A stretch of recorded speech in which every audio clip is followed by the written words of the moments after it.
GDP বাড়লেও এনবিআরের অদক্ষতায় সেই অনুযায়ী বাড়ছে না রাজস্ব আহরণ। অন্যদিকে মোট বাজেটের ৪৩% খরচ হচ্ছে সরকারি কর্মকর্তাদের বেতন ও পেনশনে। দ্রুত সংস্কার না করলে ২০৪১ সালে রাজস্ব ক্ষতি হবে প্রায় ৫০ ট্রিলিয়ন টাকা, যা বর্তমান বাজেটের প্রায় ৭ গুণ।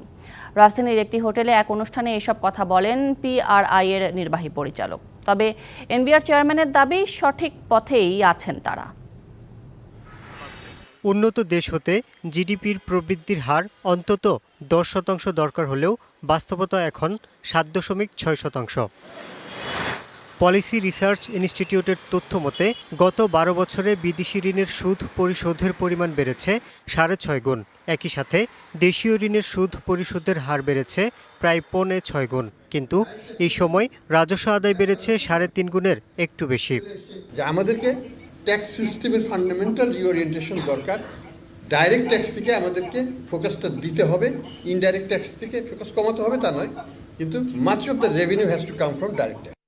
সংস্থাটি বলছে মোট বাজেটের ৪৩% টাকা খরচ হচ্ছে সরকারি কর্মকর্তাদের বেতন ও পেনশন বাবদ। এমন পরিস্থিতিতে বাজেটের ৩৭% অর্থ দাঁড় করে মিটাচ্ছে সরকার, যা ১০ বছর আগে ছিল ২২%।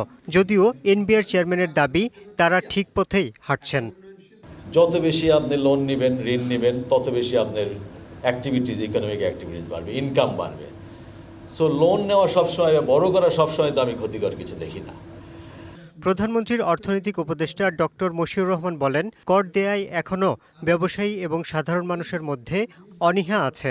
পলিসি এবং অ্যাডমিনিস্ট্রেশনের সেপারেশন বর্তমান যে কাঠামো আছে, প্রশাসনিক কাঠামো আছে, এতে বিল্ট ইন আছে, কিন্তু সামহাউ আদার আমরা হয়তো সেটা মিস করে যাই।